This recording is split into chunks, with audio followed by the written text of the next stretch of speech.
Good evening ಮಗ, ನಾನು ನಿಮ್ಮ ರವಿ. ನೀವು ನೋಡ್ತಾ ಇದ್ದೀರಾ ರವಿ ಬ್ಲಾಗ್ಸ್ ನೆಲಮಂಗಲ. ಗುರು, ನಿನ್ನೆ GT ಮತ್ತು MI ಅವ್ರ ಮ್ಯಾಚ್ ನಡೆದಿರೋದು ನಿಮ್ಗೆ ಗೊತ್ತೇ ಗೊತ್ತು. ಇದ್ರ ಬಗ್ಗೆ ಯಾಕೆ ಇವಾಗ ವಿಡಿಯೋ ಮಾಡ್ತಾನೆ ಅಂತ ಹಾರ್ದಿಕ್ ಪಾಂಡ್ಯನ ಫುಲ್ಲು ಟ್ರೋಲ್ ಮಾಡ್ತಾವ್ರು. ಗುರು, ಮಾಡಲಿ ಗುರು, ಒಳ್ಳೆಯದೇ. ಯಾಕಂತಂದರೆ ಅವ್ನು ನಡ್ಕೊತಿರೋ ರೀತಿನೇ ಹಂಗಿದೆ. ಲಿಟ್ರಲಿ ತುಂಬ ಮನ್ಸಿಗೆ ಬೇಜಾರಾಗಿದೆ ನನಗಂತೂ. ಯಾಕೆ ಅಂದರೆ as a Rohit Sharma huge fan, die hard fan ಆಗಿ ನಮ್ಮ ಹಾರ್ದಿಕ್ ಪಾಂಡ್ಯ ನೋಡ್ಕೊಂಡಿರೋದು ತುಂಬ ಬೇಜಾರಾಗಿದೆ ಗುರು.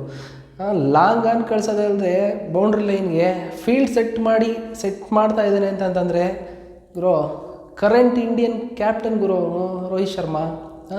ಅವ್ರಿಗೆ ನೀನು ಫೀಲ್ಡಿಂಗ್ ಇಲ್ಲಿ ಅಂತ ಹೇಳೋದು, ನಿಂತ್ಕೊಳ್ಳೋದು ಹೇಳ್ಕೊಂಡು ಬಿಡ್ತಾ ಇದೀಯ ಅಂತಂದರೆ ನೀನು ಗುರುವಿಂದ ಕಲಿತು ಇವಾಗ ಶಿಷ್ಯ ನೀನು ಅವ್ರಿಗೆ ಬೆನ್ನಿಗೆ ಚೂರಿ ಆಗ್ತಿದ್ಯಾ ಅಂತಂತಂದರೆ ನೀನು ಎಂಥ ಇರ್ಬೋದು ಹೇಳು. ಅಲ್ಲ ಗುರು, 5 ಟೈಮ್ಸ್ IPL ಟ್ರೋಫಿ ಗೆಲ್ಸ್ಕೊಂಡ್ಬಿಟ್ರು ಚಾಂಪಿಯನ್ ಗುರು ಅವರು. ಸ್ವಲ್ಪ ರೆಸ್ಪೆಕ್ಟ್ ಬೇಡವ ಗುರು, ಅವ್ರಿಗೆ ಆಗಿರೋ ಎಕ್ಸ್ಪೀರಿಯನ್ಸ್ಗಾದರೂ ವ್ಯಾಲ್ಯೂ ಬೇಡವ ಗುರು. ಏನು ಗುರು ನೀ ಈ ಥರ ನಡ್ಕೊತಿದ್ಯಾ? ಆ್ಯಕ್ಚುಲಿ ನಿಜ ಹೇಳಬೇಕು ಅಂತಂದರೆ ತುಂಬ ಅಜೀಬಾಗಿ ನಡೆಸ್ಕೊಂಡ್ಬಿಟ್ರು ರೋಹಿತ್ ಶರ್ಮನ. ತುಂಬ ಬೇಜಾರಾಗ್ಬಿಟ್ಟಿದೆ ನಮಗೂ. ಆ್ಯಕ್ಚುಲಿ ಆ ವಿಡಿಯೋ ಇವಾಗ ಬೇರೆ ಸೋಷಿಯಲ್ ಮೀಡ್ಯಾದಲ್ಲಿ ಅದಕ್ಕೆ ಫುಲ್ಲು ಫೀಲ್ಸ್ ಹಂಗೆ ಹಾಕ್ಬಿಟ್ಟು ಓಡಿಸಾಡ್ತಾರೆ. ಅದನ್ನು ನೋಡ್ತಾ ಇದ್ದರೆ ನಮಗೆ ಕಣ್ಣಲ್ಲಿ ನೀರು ಬರೋ ಆಗ್ತಾಯಿದೆ. ನಾನೇನು ಮುಂಬೈ ಇಂಡಿಯನ್ಸು ಅಭಿಮಾನಿ ಏನಲ್ಲ, ಬಟ್ ರೋಹಿತ್ ಶರ್ಮಾ ಅಭಿಮಾನಿ ನಾನು. ನನಗೆ ತುಂಬ ಬೇಜಾರಾಗಿದೆ ಗುರು. ಮುಂಬೈ ಇಂಡಿಯನ್ಸ್ ಅವ್ರಿಗೆ ಮೊದಲು ಮಕ್ಕುಗಿಬೇಕು ಗುರು. ಯಾಕಂತಂದರೆ ಕರೆಂಟ್ ಇಂಡಿಯನ್ ಕ್ಯಾಪ್ಟನ್ ಕರ್ಕೊಂಬಂದು ಈ ಥರ ಅಜೀಬ್ ಮಾಡ್ತಾಯಿದ್ದಾರೆ. ಅದು ತುಂಬ ಮನ್ಸಿಗೆ ನೋವಾಗ್ಬಿಟ್ಟಿದೆ ಗುರು.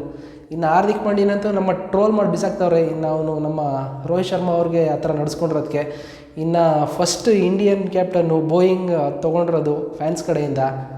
ಇನ್ನು ಫೀಲ್ಡಲ್ಲಿ ನಾಯಿ ಓಡಾಡ್ತಾಯಿದ್ರೆ ಹಾರ್ದಿಕ್ ಅಂತ ಕರೆದು ಅದು ತುಂಬ ಒಂಥರ ನೋಡೋಕ್ಕೆ ಅಜೀಬಾಗಿತ್ತು. ಯಾಕಂತಂದರೆ ಹಾರ್ದಿಕ್ ಪಾಂಡ್ಯನ ಟ್ರೋಲ್ ಮಾಡ್ತಿರೋದು ನನಗೆ ಖುಷಿನೇ ಗುರು. ಯಾಕಂದರೆ ರೋಹಿತ್ ಶರ್ಮನ ಅಷ್ಟು ಥರ ಟ್ರೀಟ್ ಮಾಡಿದ್ದು ನನಗೆ ಬೇಜಾರಾಗಿರೋದ್ರಿಂದ ಈ ಮಾತು ಹೇಳ್ತಾ ಇದ್ದೀನಿ.